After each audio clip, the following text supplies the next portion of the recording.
Batch code सही है? अरे बैच कोड सही है ना? ठीक। सर, स्टडी वाले काम में ना सारा इतना उलझे रहते हैं कि क्लास भी लेने में दिक्कत हो जाती है। यही करेंगे। खैर, तो ये क्लास ऑब्वियसली 15 मिनट के लिए एक्सटेंडेड है। ठीक है? क्यों? क्योंकि 15 मिनट लेट आए हैं यार वो सब काम करने में। हाँ हाँ, मुझे पता है ये मेरी गलती है, तो और टीचरों की गलती की सजा स्टूडेंट्स को ही मिलती है। ठीक है? पूछ नहीं रहे तुमसे कि एक्सटेंड करें कि नहीं करें, बता रहे हैं कि एक्सटेंड कर रहे हैं। अलग ही लेवल पे है। लिखो। अभी और लेट हो जाएगा। देखो थर्मोडायनेमिक्स। तो थर्मोडायनेमिक्स में बेसिकली अपन करते क्या है भाई? थर्मो का मतलब होता है हीट, और डायनेमिक्स का मतलब होता है मोशन। तो साइंस का एक ऐसा फील्ड जिसमें हम हीट के मोशन के बारे में पढ़ते हैं, उसको ही हम लोग क्या बोलते हैं? थर्मोडायनेमिक्स। अब देखो, ये जो डेफिनीशन है बहुत बेसिक सी है, पर क्योंकि थर्मोडायनेमिक्स और थर्मोकेमिस्ट्री में डेफिनीशन बहुत इंपॉर्टेंट होती है, और आज की क्लास में बेसिक डेफिनीशन ही पढ़ाई जाएंगे और उसके बारे में समझाया जाएगा। और आज की क्लास बहुत ही ज़्यादा इम्पॉर्टेंट है। अगर आज की क्लास समझ में नहीं आएगी तो थर्मोडायनेमिक्स के क्वेश्चन आज के बाद से कभी भी अटेम्प्ट मत करना, क्योंकि हमेशा ही गलत होगा। ठीक है? अगर आज की क्लास समझ में नहीं आती है तो मैं ये नहीं कह रहा हूँ कि आज के बाद थर्मोडायनेमिक्स के क्वेश्चन अटेम्प्ट मत करना। मैं ये कह रहा हूँ कि थर्मोडायनेमिक्स आज बढ़िया से पढ़ लेना, ताकि छोड़ने की जरूरत ना पड़े। ठीक है? आप लिया ना? अ, तीन चीज़ें जो थर्मोडायनेमिक्स में बहुत फ्रिक्वेंटली यूज होंगी: सिस्टम, सराउंडिंग और यूनिवर्स। आई होप कि तुम्हें सिस्टम, सराउंडिंग और यूनिवर्स के बारे में पता होगा। पता है कि नहीं बैम? कोई बता सकता है डेफिनेशन? तो लोगों से तो कभी नहीं पूछूंगा मैं। तू तो रहने दे। कोई भी पढ़ा लिखा इंसान नहीं है इसमें। हाँ, बता। तू दोनों फिर से साथ में बैठ गए। आगे आके, यहाँ आके बता। और क्लास में भी फ़ोन चला रहा था तो? अभी भी फ़ोन चला रहा है? अरे तुझसे ही कह रहा हूँ। फ़ोन लेके ऐसे क्या कर रहा था? हाँ बता। सिस्टम, सराउंडिंग और यूनिवर्स क्या होता है? हाँ हाँ, सराउंडिंग।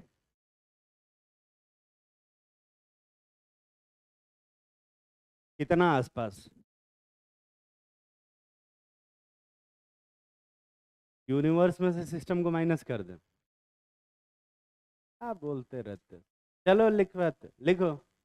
सिस्टम, सराउंडिंग, यूनिवर्स में सिस्टम वो होता है जिस रीजन में हम लोग एक्सपेरिमेंट कर रहे होते, उस जगह को अपन क्या बोलते हैं? सिस्टम। और उस जगह पे एक्सपेरिमेंट करने की वजह से जितना इलाके के अंदर चेंज हो सकता है, कुछ कुछ कुछ भी चेंज हो जाए, उसको हम क्या बोलते हैं? सराउंडिंग बोलते हैं। ठीक है? और ये सिस्टम और सराउंडिंग दोनों मिला के हम क्या बोलते हैं? यूनिवर्स बोलते हैं। ठीक है? अच्छा, सिस्टम और सराउंडिंग के बीच में ये जो बाउंड्री होती है, इसको ही अपन क्या बोलते हैं? फेज बाउंड्री बोलते हैं। ठीक है? तो यूनिवर्स का मतलब ये नहीं है कि सारे प्लैनेट और सोलर सिस्टम और पूरे गैलेक्सी वगैरह ले रहे हैं। यूनिवर्स का मतलब है ये छोटा सा सिस्टम और उसके आसपास का छोटा सा इलाका, इसको हम लोग यूनिवर्स बोलते हैं। ठीक है? जैसे अब देखो, ये ना, ये जो बाउंड्री होती है ये कोई फिक्स नहीं होती है, डिपेंड करता है मतलब हम कौन सा एक्सपेरिमेंट कर। ठीक है? जैसे मान लो कि तुम किचन में खाना बना रहे हो, तो सिस्टम क्या बनेगा बे? वो कंटेनर जिसके अंदर खाना बन रहा है। ठीक है? और सराउंडिंग क्या बनेगा? वो किचन, क्योंकि किचन का इलाका पूरा सराउंडिंग बनेगा, जहाँ तक स्मेल जाएगी वहाँ तक सराउंडिंग। ठीक है? क्या दिल्ली को सराउंडिंग में रखेंगे? नहीं रखेंगे बे। अगर दिल्ली में खाना नहीं बना रहे हैं तो दिल्ली को सराउंडिंग में नहीं रखें। ठीक है? लखनऊ में खाना बना रहे हो तो दिल्ली को सराउंडिंग में रखने की ज़रूरत नहीं है। आसपास का बिल्डिंग का जितना इलाका होगा उसको ही बोलेंगे, ठीक है।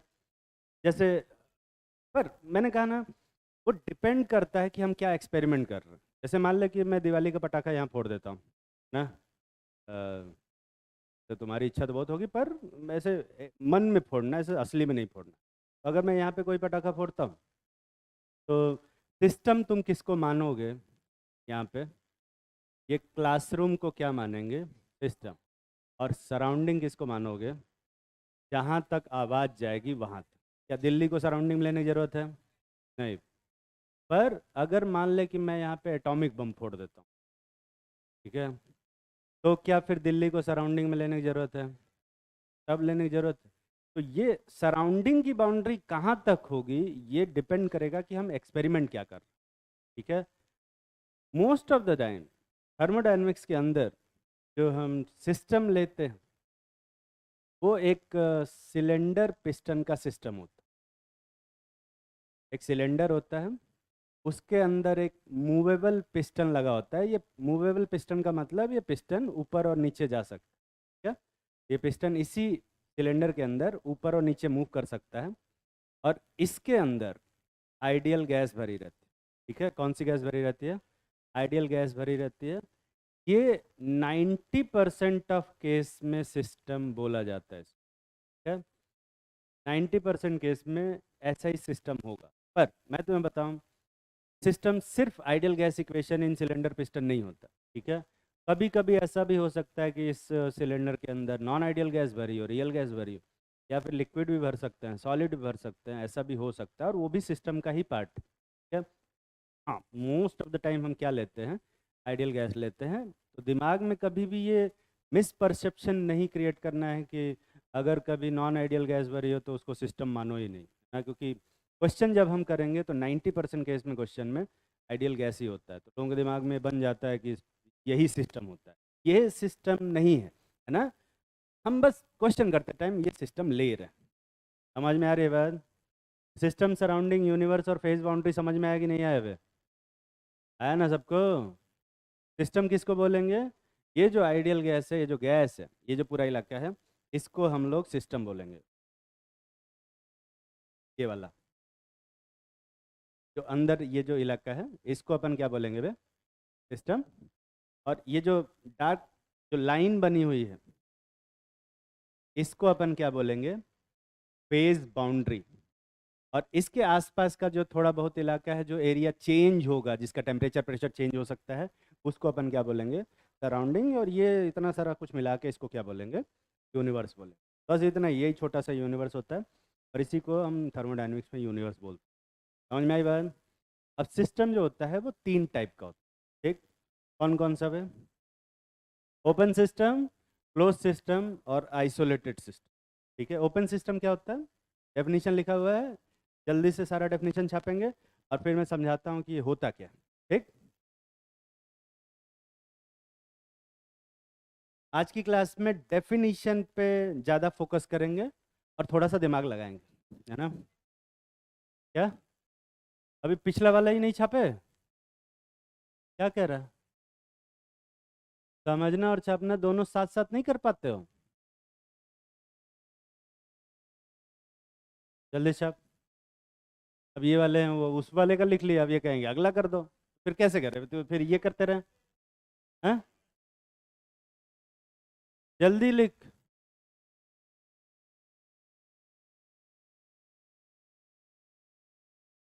ये वाला सबने छाप लिया ना बे? कोई ऐसा जो अभी छाप रहा है इस वाले को, हाथ उठाओ।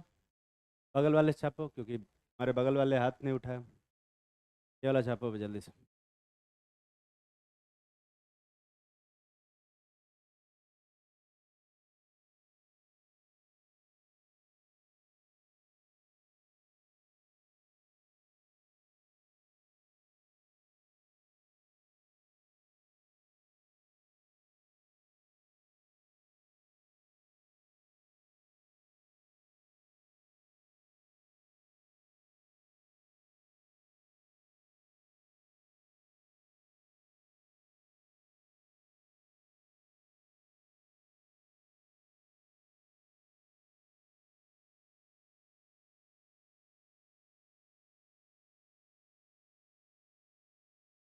आज भी टी शर्ट पहन के नहीं आया?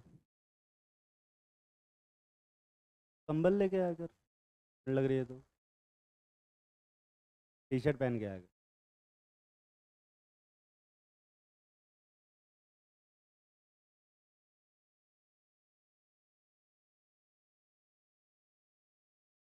लिख लिया होगा फिर।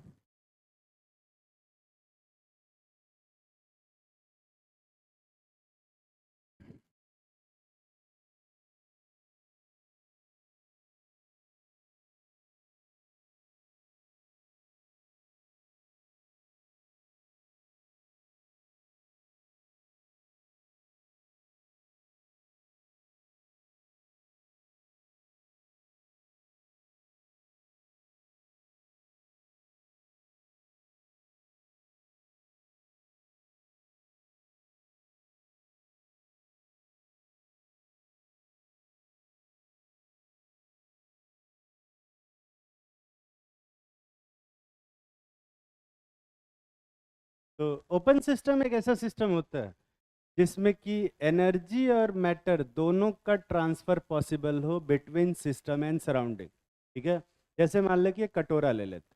ठीक है, पानी का कटोरा, ऑब्वियसली, हाँ, भीख मांगने वाला नहीं।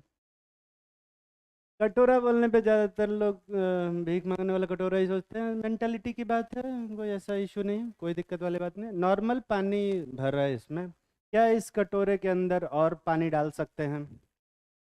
अरे पानी डाल सकते हो ना, डाल दो बाहर से पानी। और क्या इसमें से और पानी निकाल सकते हैं? तो क्या मैटर का ट्रांसफर सिस्टम और सराउंडिंग के बीच में हो रहा है कि नहीं हो रहा है बे? अबे हो रहा है ना। अच्छा, क्या इस कटोरे के पानी का टेम्परेचर बढ़ाया जा सकता है? गैस पे रख दो, बढ़ा जाएगा। क्या इसका टेम्परेचर कम किया जा सकता है? फ्रीजर में रख दो, कम हो जाएगा। ठीक है, तो हीट का ट्रांसफर हो सकता है सिस्टम और सराउंडिंग के बीच में। तो मैटर का भी ट्रांसफर हो रहा है और हीट का भी ट्रांसफर हो रहा है। इस टाइप के सिस्टम को अपन क्या बोलेंगे? Open system. और मान ले कि इस कटोरे के ऊपर से मैंने ऐसे सील कर दिया। अब क्या इसमें पानी डाल सकते हैं और इसमें से पानी निकाल सकते हैं? नहीं। और क्या इसको हीट दे सकते हैं? दे सकते हो ना। गैस पे रख दो, टेम्परेचर बढ़ जाएगा। क्या इसको ठंडा कर सकते हैं हम? बिल्कुल ठंडा कर सकते हैं। तो हीट का ट्रांसफर हो रहा है पर मैटर का ट्रांसफर नहीं हो रहा है। इसको अपन क्या बोलेंगे? Close system. समझ तो नहीं रहे हो? और मतलब समझ रहे हो ना बे? पर मान ले कि इसी कटोरे के मटेरियल को मैं बनाता हूँ एक हाईली इंसुलेटिंग मटेरियल से। हाँ, थर्मोप्लास्ट से बना रहा हूँ। क्या थर्मोप्लास्ट जानते हो ना? हीटर जो बना रहता है, बहुत हाईली इंसुलेटिंग मटेरियल से बना रहे हैं। तो क्या इसमें पानी डाल सकते हैं? पानी निकाल सकते हैं? मैटर का ट्रांसफ़र तो नहीं हो सकता। पर क्या इसका टेम्परेचर बढ़ा सकते हैं? हीट दे सकते हो बे? हीट ट्रांसफ़र ही नहीं हो रहा। तो ना तो हीट का ट्रांसफ़र हो सकता है और ना ही किसका ट्रांसफ़र हो सकता है? मैटर का ट्रांसफ़र हो सकता है। इस टाइप के सिस्टम को हम लोग क्या बोलते हैं? आइसोलेटेड सिस्टम बोलते हैं। आइसोलेटेड सिस्टम में अगर ये पानी रखा हुआ है तो इसका टेम्परेचर बढ़ाया जा सकता है कि नहीं बे? अरे बोल। बिल्कुल बढ़ाया जा सकता, पर हीट नहीं दिया जा सकता। अब सवाल ये उठता है कि भैया जब हीट नहीं दे सकते हैं तो टेम्परेचर कैसे बढ़ा देंगे? किसी के पास कोई ऐसा आंसर? प्रेशर बढ़ा दें। प्रेशर बढ़ाएंगे टेम्परेचर बढ़ जाएगा, नहीं? बोल।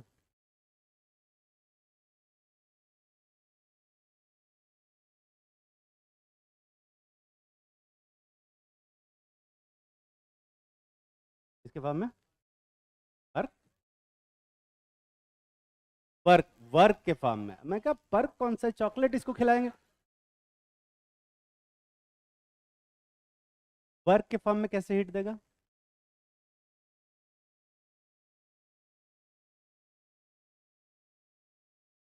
ठीक है, आइसोलेटेड सिस्टम है, हीट एनर्जी, थर्मल एनर्जी नहीं दे सकते इसको। ठीक है, हीट का ट्रांसफर नहीं हो सकता। पर क्या हम इसे मैकेनिकल एनर्जी प्रोवाइड कर सकते हैं? बिल्कुल प्रोवाइड कर सकते हैं। अगर इस पूरे बॉटल को शेक किया जाए तो जो वाटर के मॉलिक्यूल हैं उसका वेलोसिटी बढ़ जाएगा। अरे बढ़ जाएगा ना। और वेलोसिटी बढ़ेगा तो काइनेटिक एनर्जी भी क्या हो जाएगी? बढ़ जाएगी। और जिससे उसका टेम्परेचर भी क्या हो जाएगा? बढ़ जाएगा। लेकिन उतना नहीं बढ़ेगा, पर हाँ, बढ़ाया जा सकता है। जैसे इसके अंदर मान ले कि एक छोटा सा कटोरा और रख दे और इसमें रख दे सोडियम, ठीक है, और इसको हल्का शेक करेंगे तो सोडियम किस में आ जाएगा, पानी के अंदर, और इनके बीच में एक रिएक्शन होगी, वो रिएक्शन एक्सोथर्मिक होगी कि एंडोथर्मिक, एक्सोथर्मिक, और क्योंकि हीट का ट्रांसफर नहीं हो सकता तो जितना भी हीट उस केमिकल रिएक्शन से निकलेगा वो सब क्या करेगा वे, पानी के टेम्परेचर को बढ़ा देगा। तो क्या केमिकल एनर्जी दे सकते हैं इसको, मैकेनिकल एनर्जी दे सकते हैं, पर थर्मल एनर्जी नहीं दे सकते। आइसोलेटेड सिस्टम में क्या अंदर के मटेरियल का टेम्परेचर बढ़ाया जा सकता है, बिल्कुल बढ़ाया जा सकता है, बस हीट का ट्रांसफर नहीं हो सकता। तकलीफ में तो नहीं हो। कभी ये क्वेश्चन आता है, कभी कभी ट्रिक क्वेश्चन भी ऐसे आता है, क्या आइसोलेटेड सिस्टम के अंदर जो अंदर मटेरियल है, अंदर गैस है, लिक्विड है, उसका टेम्परेचर बढ़ाया जा सकता है कि नहीं, तो तुम क्या आंसर दोगे, बढ़ाया जा सकता है, पर हीट का ट्रांसफ़र किया जा सकता है कि नहीं पे, हीट का ट्रांसफ़र नहीं कर सकते। समझ में आ रही है बात। तो कोई ये पूछे कि हीट का ट्रांसफ़र नहीं कर सकते तो टेम्परेचर कैसे बढ़ाओगे, तो क्या बोलोगे कि थर्मल एनर्जी नहीं दे सकते हैं पर मैकेनिकल और केमिकल एनर्जी बिल्कुल दिया जा सकता। समझ में आ रही है बात, तो समझ में आ रहा है कि नहीं, Good. आप लिए। नेक्स्ट है कुछ basic definition, state variable, state function और पाथ फंक्शन। हालांकि जो पाथ फंक्शन है ये केमिस्ट्री के थर्मोडायनेमिक्स के सिलेबस से बाहर है, पर फिजिक्स के थर्मोडायनेमिक्स के सिलेबस में है, और कहीं कहीं पाथ फंक्शन देखने को मिल जाता है, इसलिए पढ़ा रहे हैं।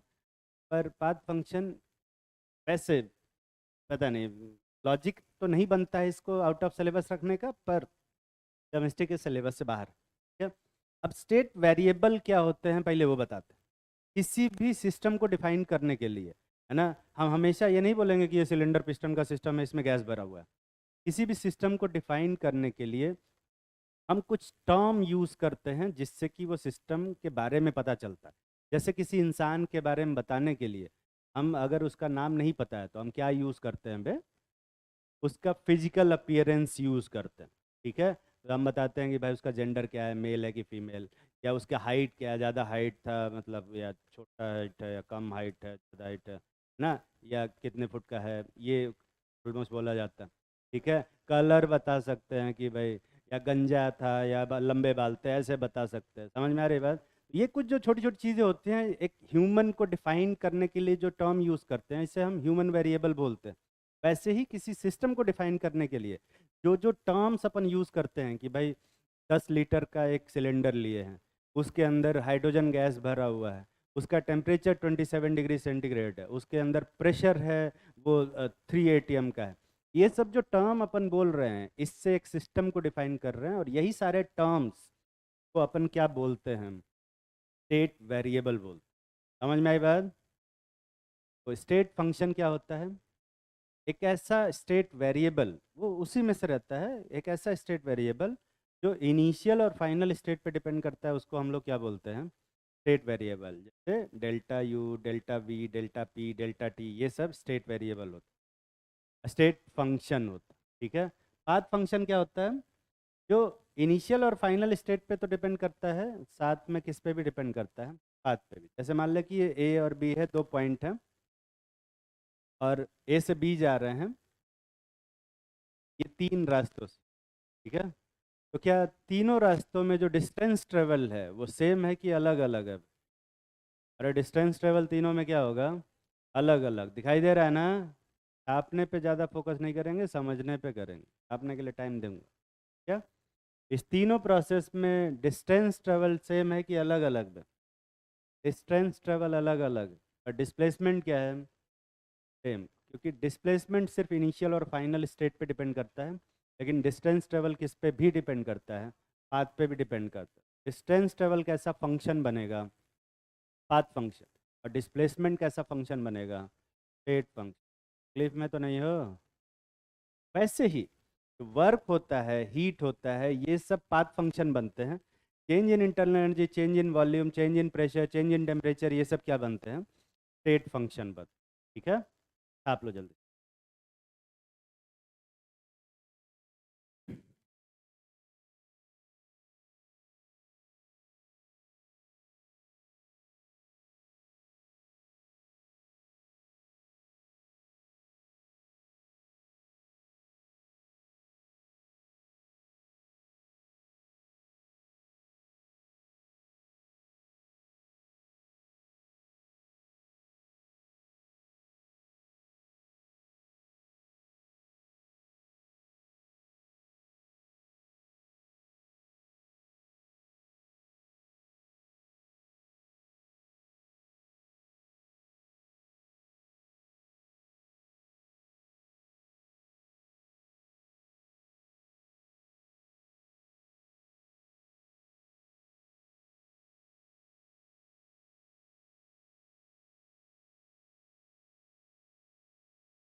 हम पर वो फिजिक्स वाले सर पढ़ाएंगे।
छाप लिया होगा, अरे छाप लिया ना।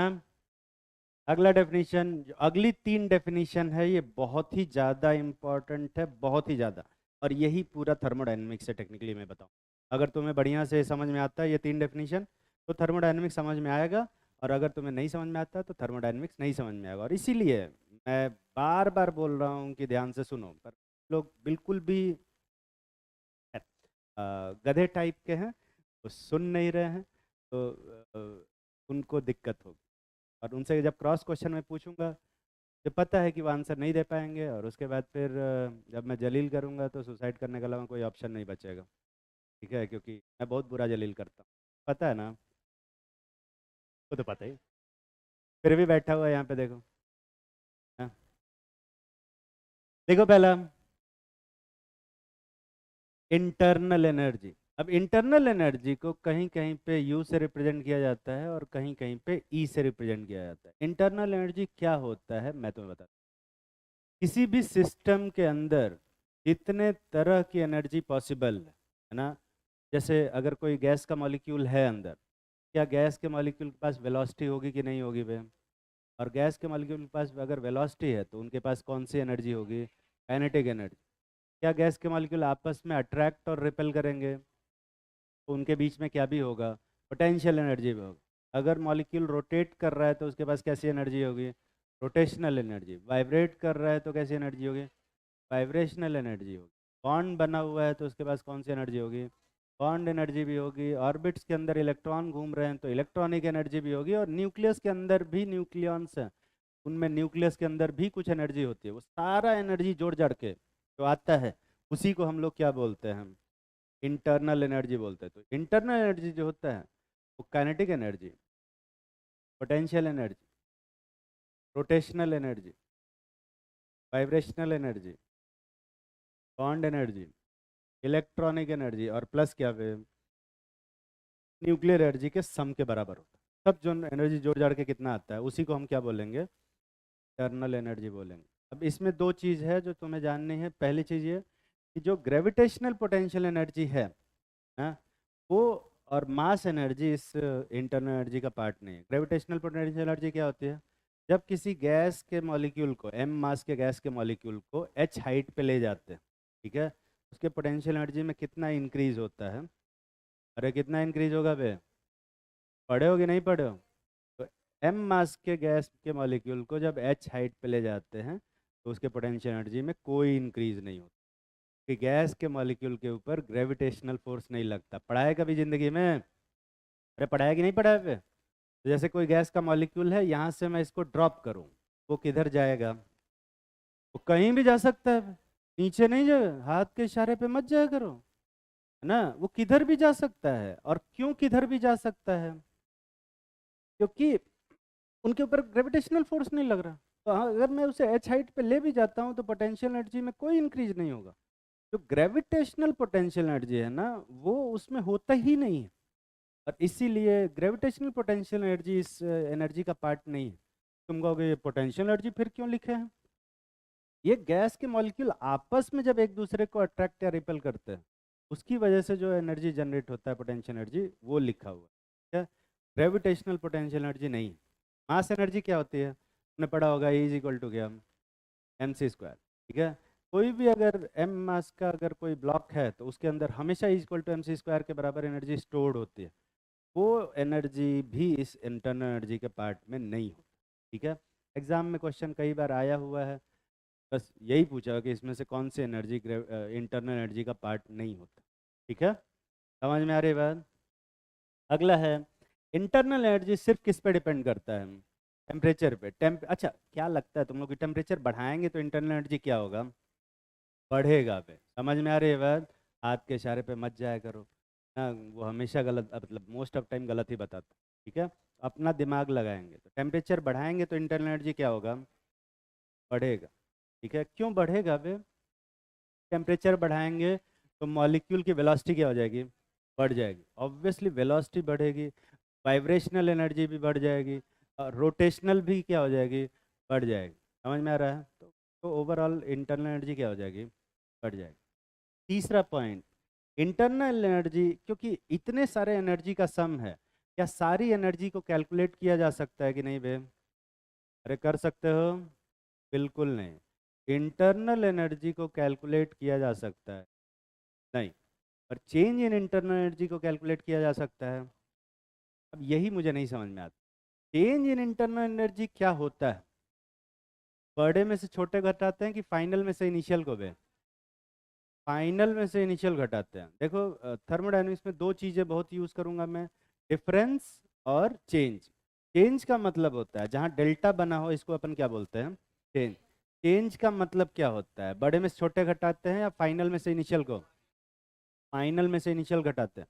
और डिफरेंस जो होता है उसमें क्या करते हैं, बड़े में से छोटे घटाते हैं या फाइनल में से इनिशियल को, बड़े में से छोटे घटाते हैं। डिफरेंस जो होता है वो बड़े में से छोटे घटाते हैं, और चेंज जो होता है वो फाइनल में से इनिशियल घटाते हैं।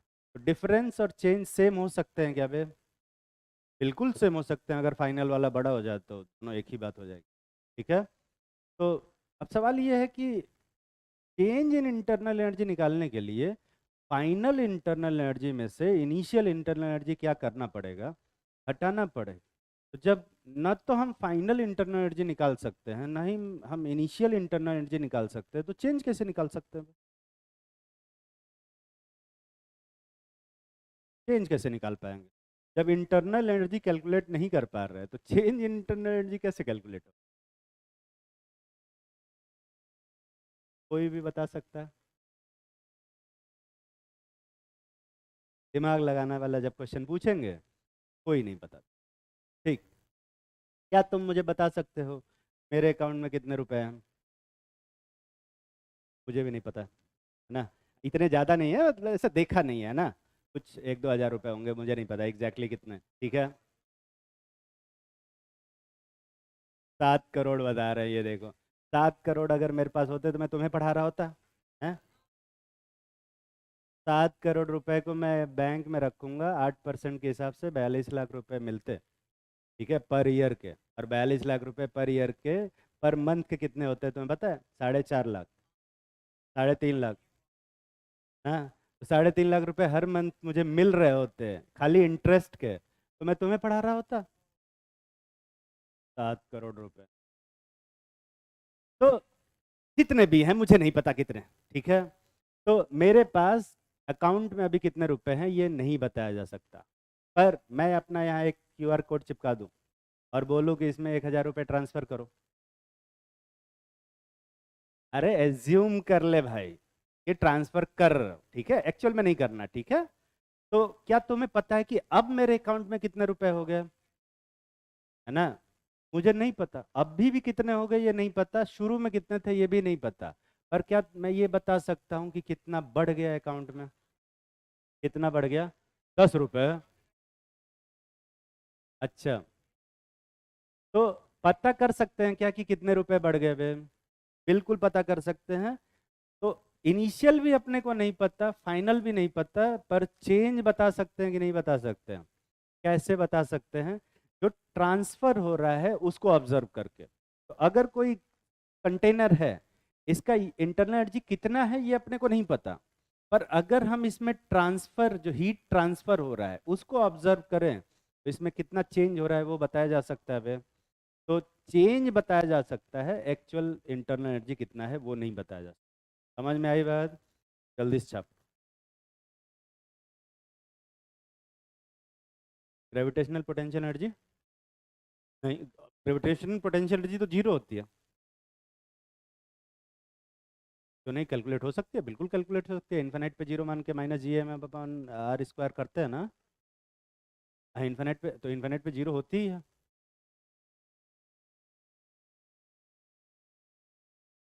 पोटेंशियल एनर्जी इन्फिनिट पे तो जीरो ही होती है कि वहाँ कोई फोर्स ऑफ, अरे फोर्स ऑफ अट्रैक्शन जब नहीं है, पोटेंशियल एनर्जी क्या होती है? फोर्स क्या होता है? Minus D P by D T, यही होता है, डी आर, यही होता है ना।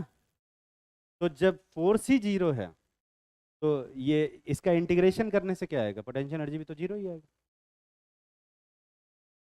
नहीं समझ में आया? फिजिक्स नहीं पढ़ाएंगे पे, फिजिक्स मत पढ़वाओ। मैं फिजिक्स पूछोगे तो फिर मैं थोड़ा इमोशन में बह जाता हूँ, मैं फिर फिजिक्स पढ़ाने लग जाता हूँ। फिर तुम्हें समझ में नहीं आएगा।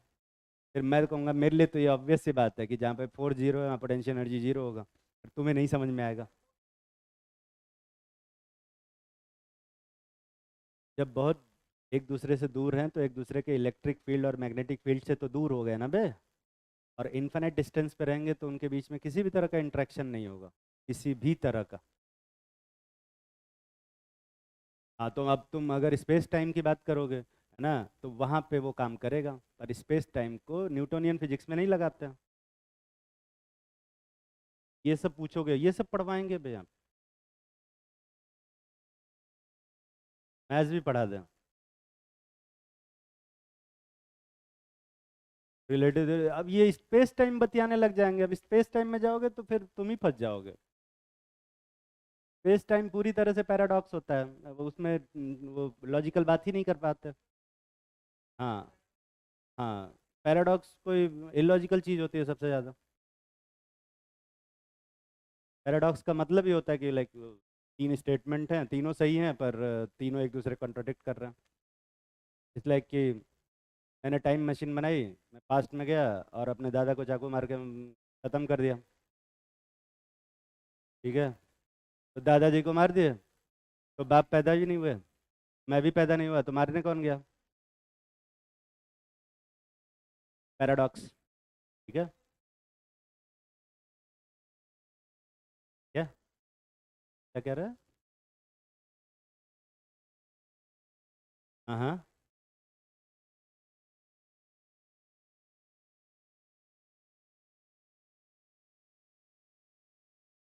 मैं देखो थियरीज पे बातें नहीं करूँ, ठीक है, क्योंकि सब थियरी के अलग अलग कॉन्ट्रडिक्शन, और थियरी के हमेशा ही कॉन्ट्रडिक्शंस होते हैं। और इसीलिए स्पेशल थियरी ऑफ रिलेटिविटी है, वो थियरी है, इवन आइंस्टाइन साहब की भी वो थियरी है, वो प्रिंसिपल नहीं है और नहीं लॉ है, ठीक है। और थियरी गलत होती है, हाँ। और तुम्हें लगता है कि स्पेस थियरी और ये जो थियरीज हैं, स्ट्रिंग थियरी है, वो सब सही है, तो गलत है वो, कोई पूरी तरह से नहीं। क्या क्या डिस्कशन करवा रहे हैं हम? यहाँ बैठ के इंटरनल एनर्जी पढ़ रहे हैं या स्पेस टाइम डिस्कशन करवा रहे हैं यार हमसे?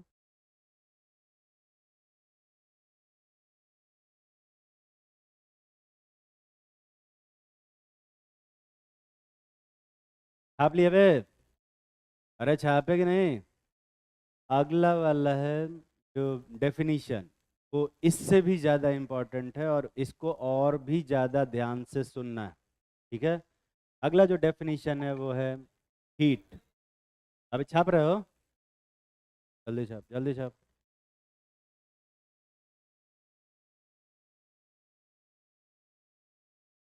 क्या तकलीफ है बे तू दोनों को?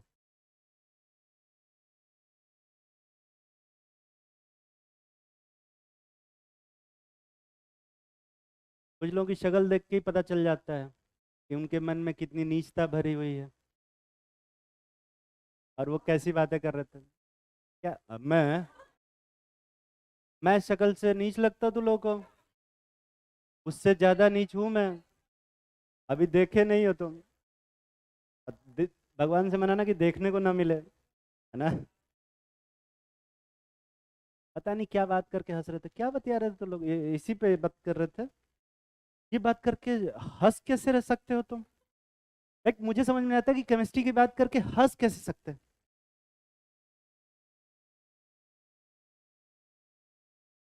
ये देखो इसको कैलकुलेट ही नहीं कर पा रहे हैं, हाँ, हाँ, हाँ, हाँ। ये कैसे, मतलब क्या बात करके हंस रहे थे? मुझे तो नहीं समझ में आ रहा। ये खाली टेम्परेचर पे डिपेंड कर रहा है।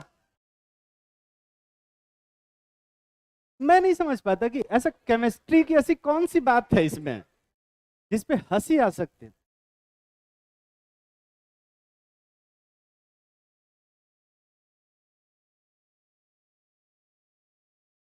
क्या?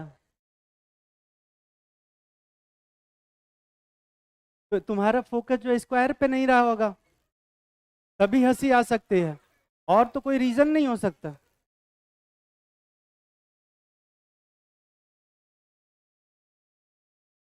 बड़े नीच लोग हैं हम। फॉर्मूला आइंस्टाइन साहब के फॉर्मूले तक को बिगाड़ रखा है इन्होंने।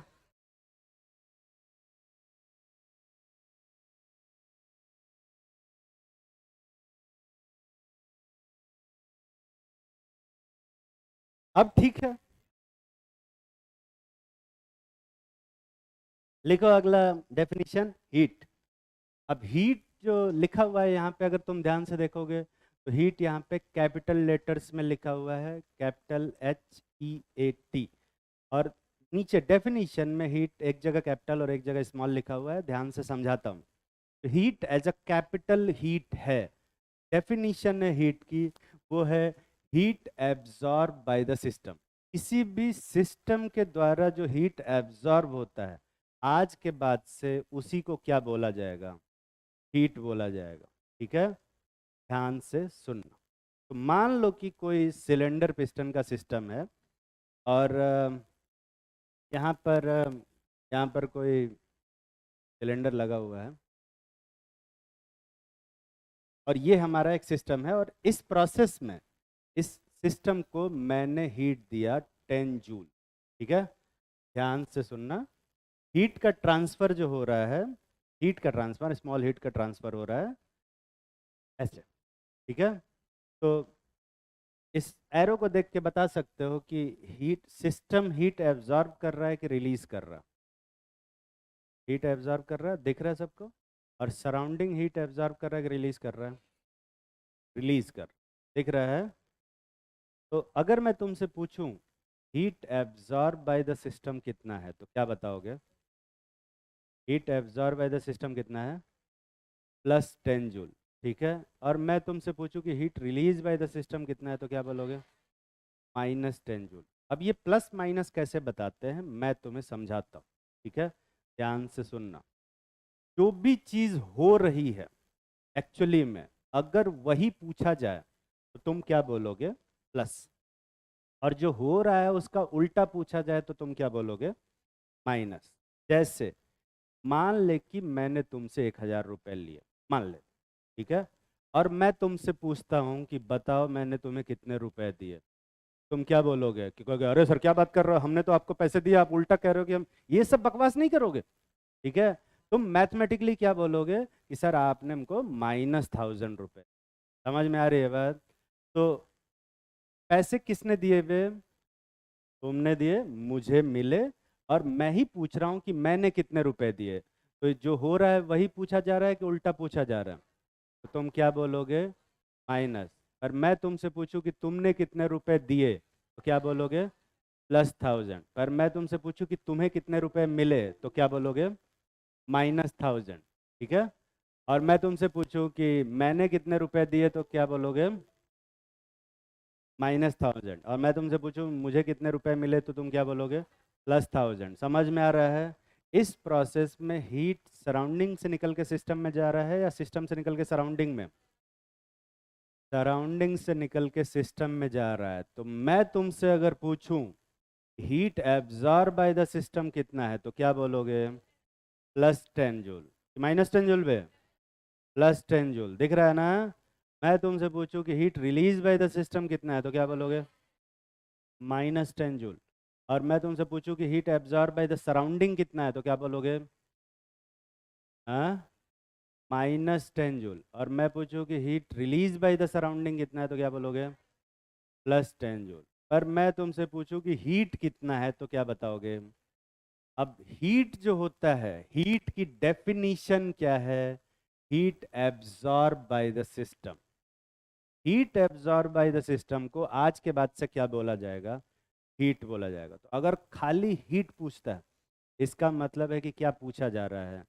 Heat absorb by the system. ठीक है। अगर मैं खाली हीट पूछता हूं तो क्या बोलोगे? +10 जूल की -10 जूल पे? +10 जूल होगा। तकलीफ में तो नहीं हो? अरे समझ में आ रहा है कि नहीं? एक बार फिर से बोल रहे हैं, ध्यान से सभी लोग सुनेंगे और फॉलो करेंगे, और सभी लोग कुछ ना कुछ आंसर अपने मुंह से बोलेंगे, +10 जूल या -10 जूल। ठीक है। हाँ, मन में प्लस और माइनस नहीं बोल के और 10 जूल मुंह से नहीं बोलना। ठीक है। बहुत सारे लोग इसमें क्या करते हैं कि मन में प्लस माइनस बोलते हैं और 10 जूल तेजी से बोलते हैं। प्लस माइनस तेज बोलना है और 10 जूल थोड़ा धीरे बोलोगे तो चलेगा। ठीक है। इस प्रोसेस में heat absorb by the system कितना है?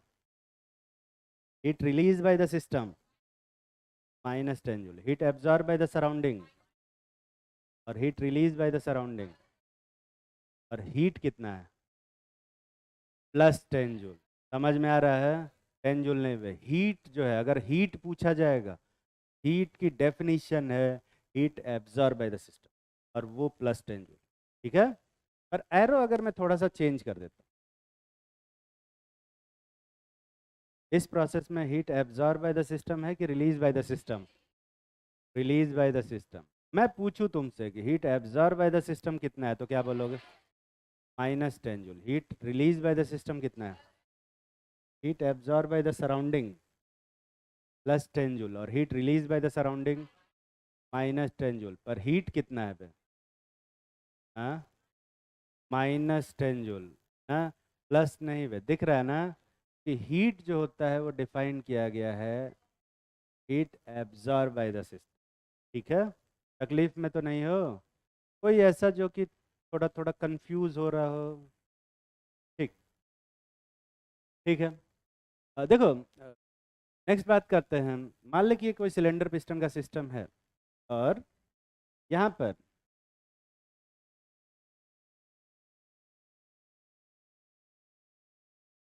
क्या, टी शर्ट ऊपर हो गई? तो तू टी शर्ट देख रहा है?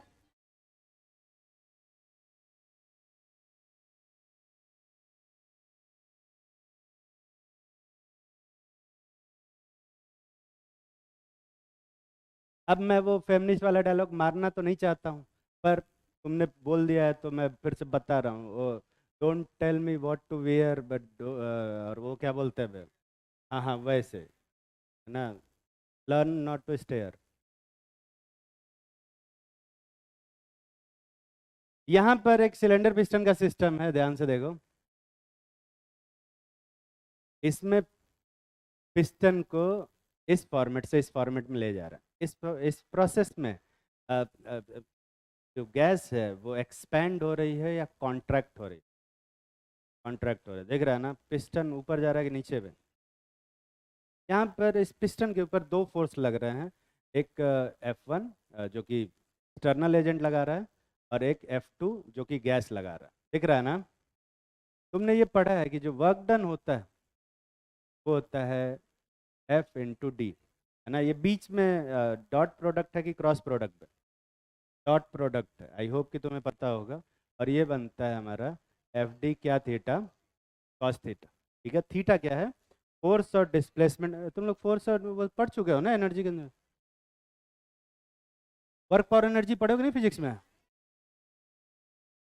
चलो कोई बात, मैं बता रहा हूँ, मैं थोड़ा सा पढ़ा देता हूँ, फिजिक्स का थोड़ा सा पोर्शन है वो मैं बता देता हूँ। तो ये बनता है FD कॉस थीटा, ठीक है?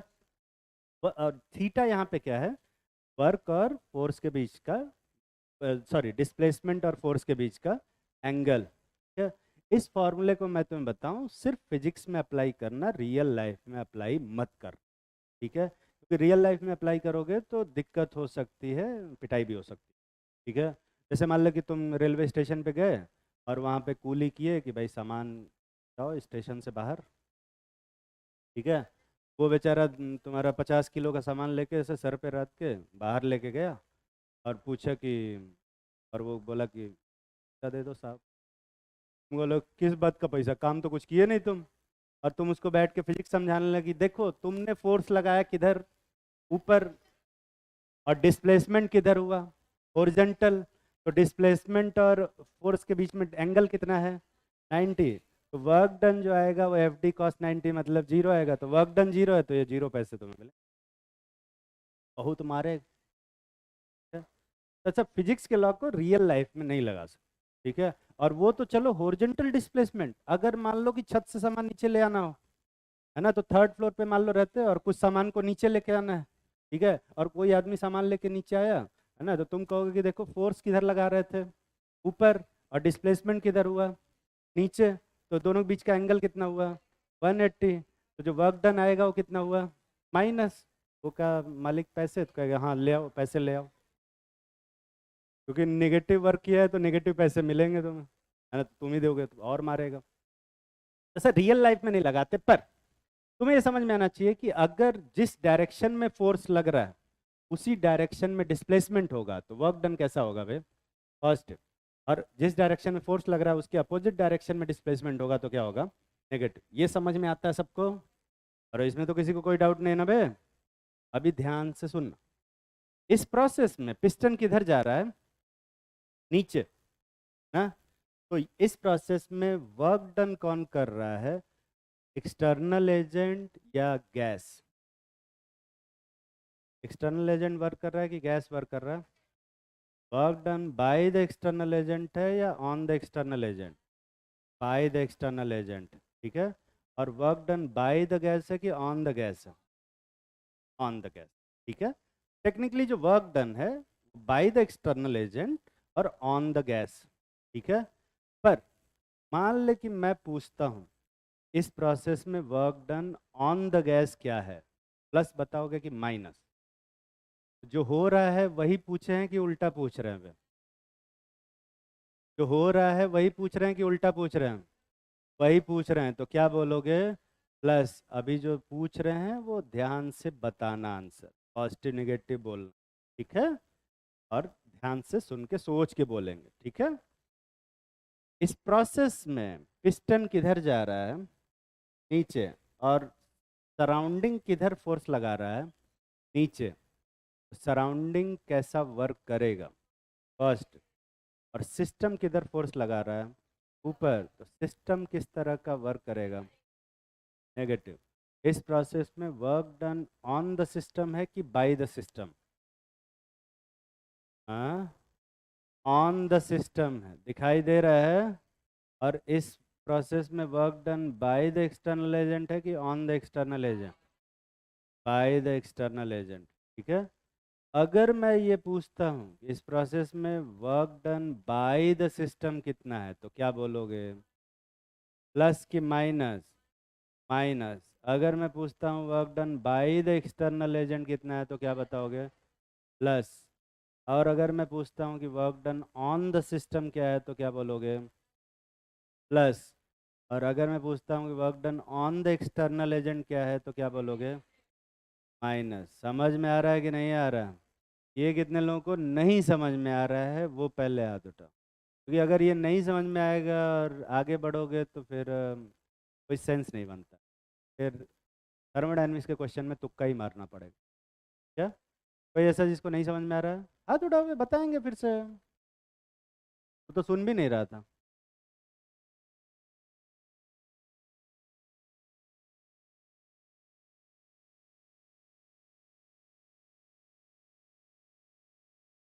नहीं नहीं, अभी तक तो कुछ भी चेंज नहीं हुआ। अभी तक जो पढ़ा रहे हैं वो सब सही पढ़ा रहे हैं। ठीक है, अभी ध्यान से सुनो। मान ले कि एरो चेंज कर दिया, अब ये इधर से इधर आ रहा है। इस प्रोसेस में एक्सपेंशन हो रहा है कि कॉन्ट्रैक्शन में? एक्सपेंशन हो रहा है। ठीक है, ये work done by the gas है या bye the external agent? By the gas है, दिख रहा है ना? और ये work done on the system है कि on the external agent? On the external agent. ठीक है, मैं तुमसे अगर पूछूं इस प्रोसेस में work done by the gas क्या है, पॉजिटिव कि नेगेटिव, तो क्या बोलोगे? अरे बोलो। Positive. Work done by the gas क्या है? Positive. Work done on the system क्या है? हाँ, negative. Work done on the system क्या है? नेगेटिव। दिख रहा है? फिर से बोलता हूँ, ध्यान से सुनना। हाँ, कंफ्यूज होने की जरूरत नहीं है, ध्यान से सुनोगे तो समझ में आएगा, नहीं तो कंफ्यूज हो जाओगे। ठीक है, इस प्रोसेस में पिस्टन किधर जा रहा है? ऊपर के नीचे? ऊपर जा रहा है। Work done by the system है कि on the system? By the system है। और ऑन द क्या है? सराउंडिंग या एक्सटर्नल एजेंट, यही होगा ना? Work done by the system है और ऑन द सराउंडिंग। ठीक है, ये समझ में आ रहा है सबको? अब जो पूछूं उसका आंसर दें। ठीक, तो मैं पूछूं अगर work done by the system क्या है तो क्या बोलोगे? Positive. Work done on the surrounding क्या है तो? पॉजिटिव, क्योंकि bye the system on the surrounding है, तो ऑन द सराउंडिंग पूछ रहे हैं तो क्या बताओगे? पॉजिटिव, क्योंकि जो हो रहा है वही पूछ रहे हैं। ठीक है, और जो हो रहा है उसका उल्टा पूछते तो क्या बताते? Negative. Work done on the system क्या होगा? नेगेटिव। और work done by the surrounding क्या होगा? नेगेटिव। ठीक है, पेश, आदर्श और अरमान।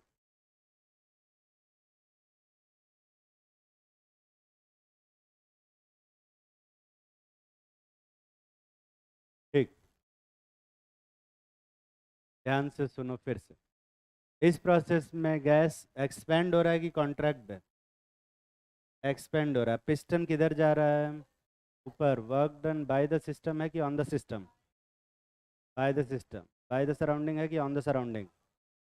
On the surrounding. दिख रहा है ना बे? तो मैं तुमसे पूछूं कि work done by the system क्या है तो क्या बोलोगे? Work done by the surrounding? Negative. Work done on the surrounding? Positive. और work done on the system? Negative. समझ तो नहीं रहे हो? वापस से इस वाले में आते। एक्सपेंशन है कि कॉन्ट्रैक्शन? कॉन्ट्रैक्शन। पिस्टन ऊपर जा रहा है कि नीचे? Work done by the system है कि on the system? On the system है। दिख रहा है? टेप रिकॉर्डर बजा रहे हो क्या तुम लोग? पिछला वाला ही बजाना शुरू कर दे। Work done by the system है कि on the system? By the external agent कि on the external agent? By the external agent. तो मैं पूछूं कि work done by the system क्या है तो क्या बोलोगे? Negative. Work done on the system क्या है? Work done by the external agent? Work done on the external agent? समझ में आ रही है बात? कोई ऐसा जिसको जिसने मन में कभी पॉजिटिव या पे नेगेटिव बोल दिया हो? ऐसा तो कोई नहीं है। ठीक, वर्क की जो डेफिनेशन होती है इन थर्मोडायनेमिक्स, है ना, छपना नहीं। वर्क की जो डेफिनेशन है इन थर्मोडायनेमिक्स, आज के बाद से work done by external agent को हम लोग क्या बोलेंगे? वर्क बोलेंगे। फोटो मत खींचवे। अभी ये लिखा ही नहीं है कुछ। क्या? तो work done by the system को क्या बोला जाएगा? Sorry, work done by the external agent को आज के बाद से क्या बोलेंगे? वर्क बोलेंगे। ठीक है। वर्क अगर कहीं लिखा हुआ है और कुछ भी नहीं लिखा है कि बाय द सिस्टम है कि ऑन द सिस्टम है कि बाय द सराउंडिंग है कि ऑन द सराउंडिंग है, तुम क्या मानोगे बे? बाय द एक्सटर्नल एजेंट को क्या मानोगे? वर्क मानोगे। समझ में आ रही है बात? मान ले कि एक्सपेंशन हो रहा है। एक्सपेंशन मतलब पिस्टन किधर जा रहा है। ये एक पिस्टन था और अभी पिस्टन ऊपर चला गया। एक्सपेंशन में work done by the system है कि on the system? By the system है, दिख रहा है। और बाय द सराउंडिंग है कि on the surrounding? On the surrounding है। कंफ्यूज तो नहीं हो रहा हो ना बे? तो मैं पूछूं अगर कि work done by the system क्या है तो क्या बोलोगे? पॉजिटिव। और work done on the system क्या है तो क्या बोलोगे? नेगेटिव। और work done by the surrounding क्या है? नेगेटिव। और work done on the surrounding क्या है? पॉजिटिव। और मैं तुमसे पूछूं कि वर्क डन क्या है तो क्या बताओगे? हाँ? Work done by external agent जो होगा वही क्या बनेगा? वर्क। और work done by external agent क्या है यहाँ पे? नेगेटिव। तो यहाँ पे वर्क क्या आएगा? नेगेटिव। तकलीफ में हो? कॉन्ट्रैक्शन में पिस्टन किधर आएगा? नीचे। दिख रहा है? Work done by the system है कि on the system? On the system. By the surrounding है कि on the surrounding? By the surrounding. तो मैं पूछूं कि work done by the system क्या है तो क्या बोलोगे? नेगेटिव। ऑन द सिस्टम क्या है तो क्या बोलोगे? Positive. Work done by the surrounding क्या होगा? पॉजिटिव। और work done on the surrounding क्या होगा? नेगेटिव। पर वर्क क्या होगा भाई? हाँ? पॉजिटिव। ईमानदारी से हाथ उठाओ, कितने लोगों को नहीं समझ में आ रहा है?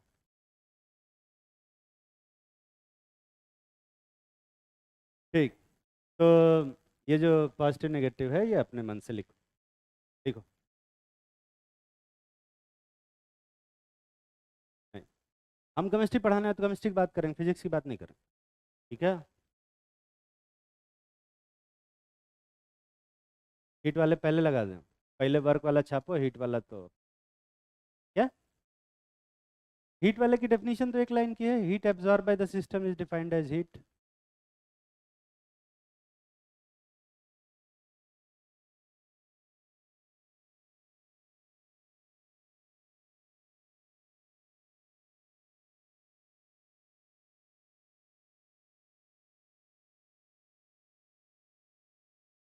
और ये जो बकवास मैं कर रहा हूँ, work done on the system by the surrounding, on the surrounding by the system, ये अगर तुम्हें नहीं समझ में आ रहा है, मैं सजेस्ट करूँगा घर जाना ये वीडियो तब तक देखना जब तक कि तुम्हें पॉजिटिव नेगेटिव सही ना बताने लग जाए।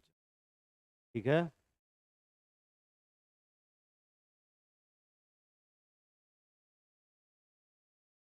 और आज की क्लास अगर समझ में आई होगी, 50% प्रॉब्लम इन थर्मोडायनेमिक्स सॉल्व हो जाता है। 50% क्यों बे? कि एग्जाम में दो ही चीज़ें पूछता है, एक वैल्यू और दूसरा साइन। साइन निकालने आ गया तो बस वैल्यू निकालना। आज की क्लास में साइन निकालना सिखाएंगे और इसके बाद की बाकी की क्लासेस में वैल्यू निकालना सिखाएंगे।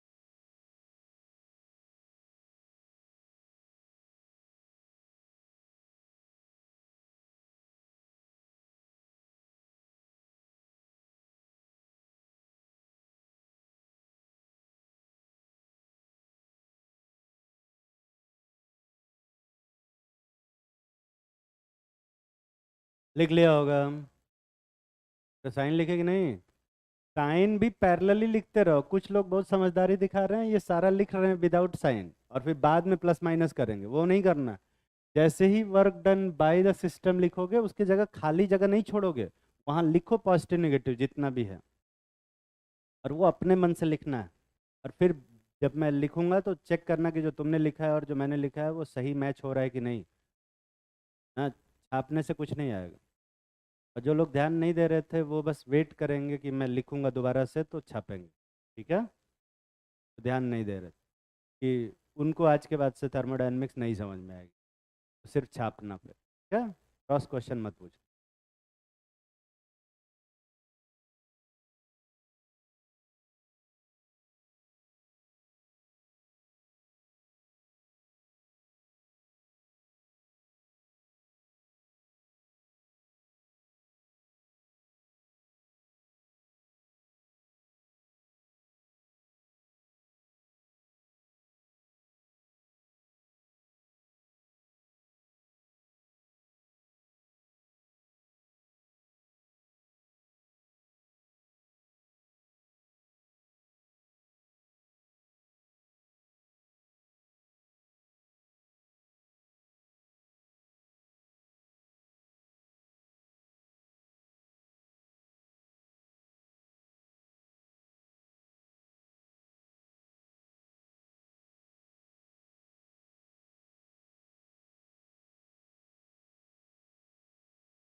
आज फ्राइडे ना।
कर लिया होगा।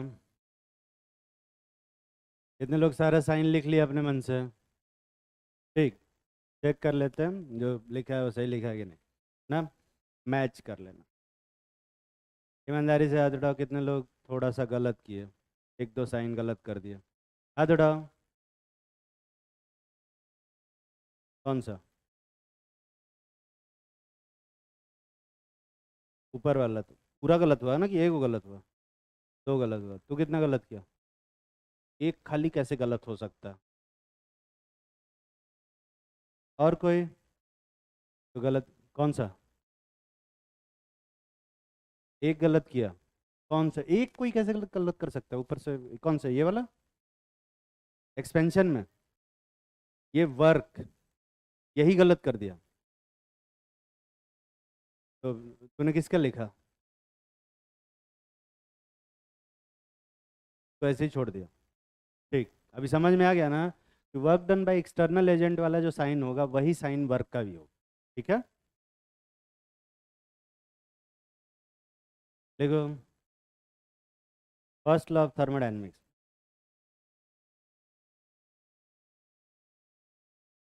फर्स्ट लॉ ऑफ थर्मोडायनेमिक्स वैसे तो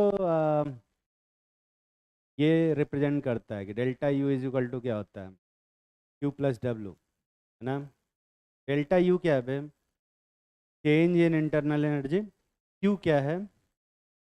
हीट, जो हीट की डेफिनेशन। और डब्ल्यू क्या है? वर्क।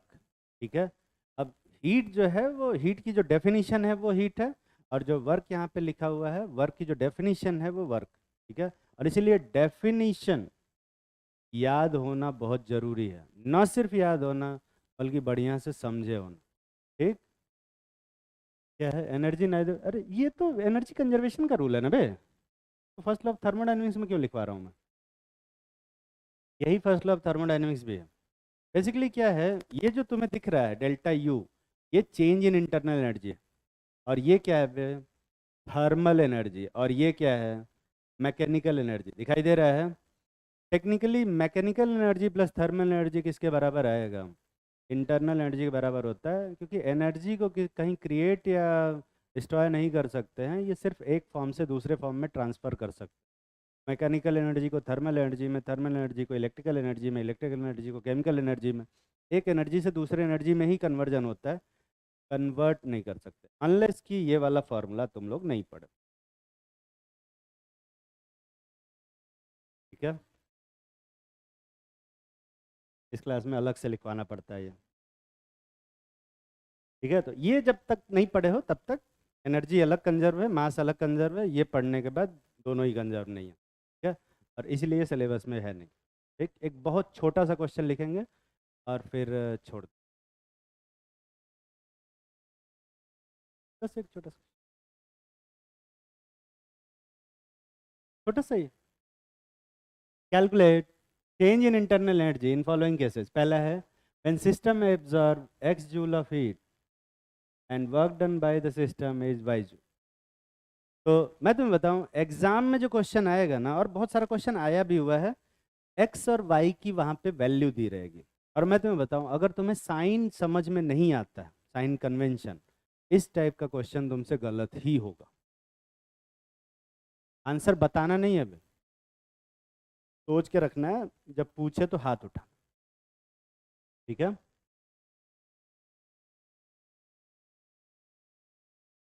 जल्दी करो।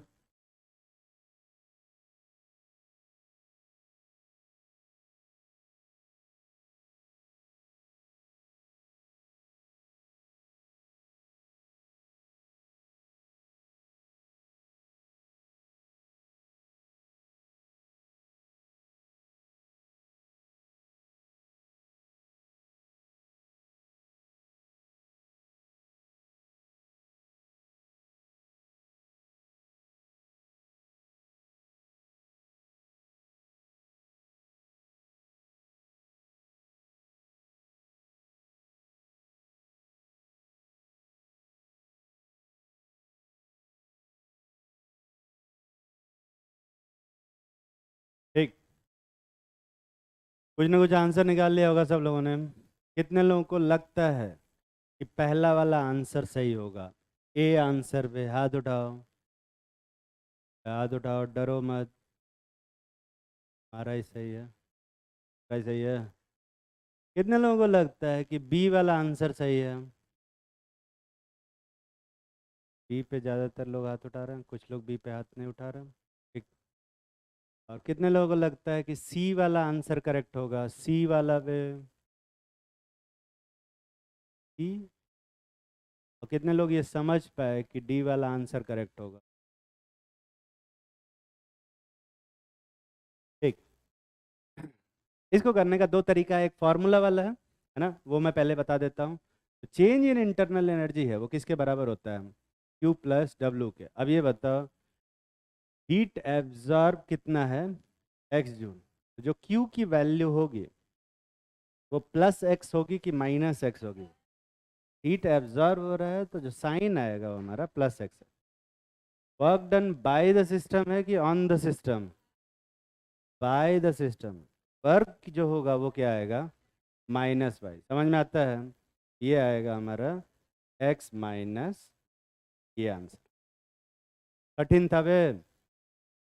ये कितने लोग सही सही सोच पाए थे? ठीक, बाकी तू सुबह हाथ तो उठाए नहीं तूने कि बस ऐसे ही मन में सोच लूंगा मैं? तूने नहीं किया बे, तूने भी हाथ नहीं उठाया था। तो भारी हाथ है तुम लोग के। देखो, ये क्वेश्चन है तो बहुत आसान, तब तक जब तक फिजिक्स वाले सर आके थर्मोडायनेमिक्स नहीं पढ़ाते। और जब फिजिक्स वाले आके थर्मोडायनेमिक्स पढ़ाएंगे तो वही सर बताएंगे तुम्हें delta U is equal to Q minus W, physics में। और ऐसे में जब तुम एग्जामिनेशन सेंटर पे एग्जामिनेशन वाले डे दिन पहुंचोगे तो तुम्हें ये याद नहीं रहेगा कि डेल्टा यू जो होता है वो क्यू प्लस डब्ल्यू होता है कि क्यू माइनस डब्ल्यू, और फिजिक्स में क्यू प्लस डब्ल्यू होता है कि केमिस्ट्री में क्यू माइनस डब्ल्यू होता है। कंफ्यूज हो जाओगे, ठीक है।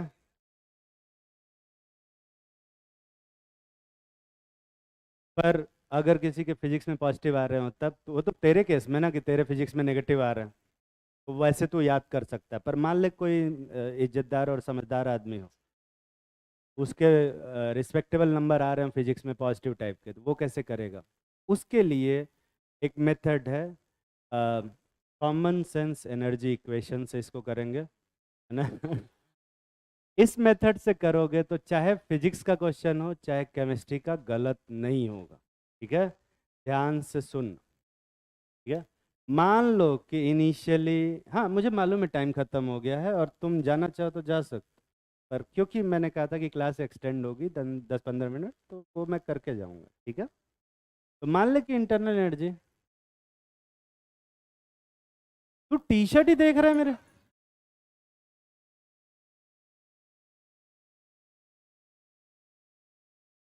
और जेंट्स टीचर पे ये हाल है।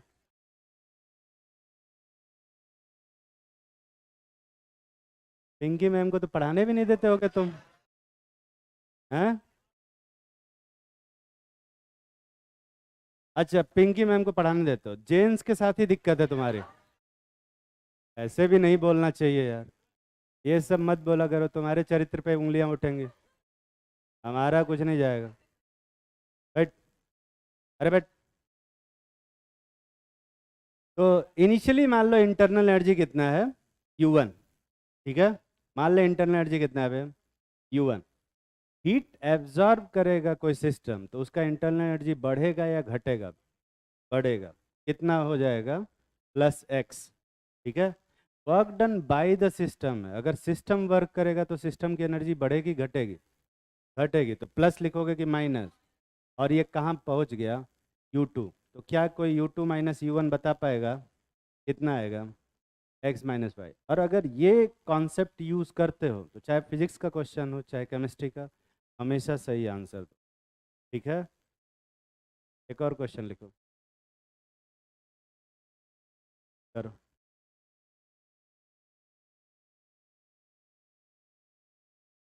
बोलना नहीं, बोलना ही नहीं है। जब पूछे तो हाथ उठाना, नहीं अभी नहीं।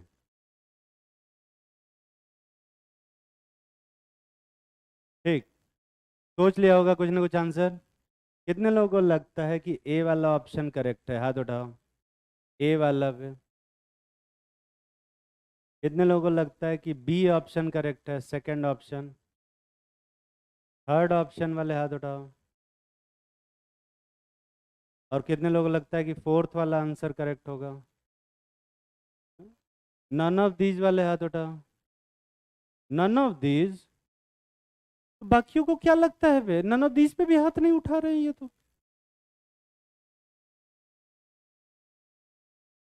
फिर से पूछ रहे हैं, फिर से पूछते हैं, कितने लोगों को लगता है कि नन ऑफ दीज है? फिर से हाथ उठाओ। None of these. ए वाले हाथ उठाओ, ए वाले। बी वाले हाथ उठाओ, डरो मत बे, बी वाले हाथ उठाओ। सी वाले हाथ उठाओ, सी ऑप्शन वाले मतलब।